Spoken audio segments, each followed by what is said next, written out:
নমস্কার, সারদা হেসেল চ্যানেলে আপনাদের সবাইকে স্বাগতম। আজকে আপনাদের সাথে শেয়ার করব সরিষা শাক ভাজির রেসিপি। চলুন দেখে নেওয়া যাক। সরিষা শাক ভাজার জন্য প্রথমে কড়াইতে তেল গরম হলে কিছু বড়িকে লাল লাল করে ভেজে নেব। বড়িটা লাল লাল করে ভাজা হয়ে গেলে বড়িটাকে তুলে নিতে হবে। তারপর একই রকমভাবে কিছু ভেজে নেব চিনেবাদাম। চিনেবাদামগুলোকেও সুন্দর ভেজে নেওয়ার পর তুলে রাখতে হবে। তারপর কুচো কুচো করে কেটে রাখা সরিষার শাকগুলোকে কড়াইতে ভালো মতো নাড়িয়ে চাড়িয়ে ভাপিয়ে নিতে হবে। শাকের থেকে যে জলটা রিলিজ করবে সেই জলটাকে ভালো মতো শুকিয়ে নিতে হবে। শাকের থেকে জল একদম শুকিয়ে গেছে, শাকটা ভালো মতো ভাপানো হয়ে গেছে। এবার শাকটাকে তুলে নেব। তারপর কড়াইতে সামান্য সর্ষের তেল অ্যাড করে তাতে ফোড়নে দিয়ে দেবো একটুখানি 5 ফোড়ন, আর দিয়ে দেবো কুচো করে কেটে রাখা রসুনের টুকরো। রসুনটাকে ভালো মতো ব্রাউন করে ভেজে নিতে হবে। এরই মধ্যে দিয়ে দেবো একটা শুকনো লঙ্কা।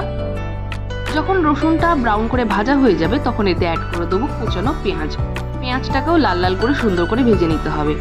পেঁয়াজটা ভাজার পর এতে অ্যাড করে দেবো আগে থেকে ভাপিয়ে রাখা সরিষার শাকগুলোকে। তারপর ভালো করে সবকিছুকে মিক্স করে নেব। এর মধ্যে এতে অ্যাড করে দেবো স্বাদ অনুযায়ী লবণ। এই লবণটা অ্যাড করার পর শাকের থেকে আরও একটু জল রিলিজ করবে, সেই জলটাকে ভালো মতো নাড়িয়ে চাড়িয়ে শুকিয়ে নিতে হবে। এখন আমি এতে অ্যাড করে দেবো সামান্য একটু চিনি। সরিষার শাকে একটু তিতকুটে ভাব থাকে, এই চিনিটা সেই তিতকুটে ভাবটাকে ব্যালেন্স করে দেবে। এরপর এতে অ্যাড করে দেবো 1/2 টিস্পুন মতো হলুদ গুঁড়ো। সবকিছুকে ভালো মতো শাকের সাথে মিশিয়ে নিতে হবে। শাকটা অলমোস্ট রেডি হয়ে গেছে। এবার শেষে আমি অ্যাড করে দেবো আগে থেকে ভেজে রাখা বড়িগুলোকে আমি হাত দিয়ে এরকমভাবে ভেঙে নিচ্ছি। এবার এই ভেঙে রাখা বড়িগুলোকে শাকের মধ্যে দিয়ে দেবো, আর দিয়ে দেবো আগে থেকে ভেজে রাখা চিনেবাদামগুলোকেও। এবার সবকিছুকে ভালো মতো মিশিয়ে নিলেই তৈরি হয়ে যাবে সরিষার শাক ভাজি।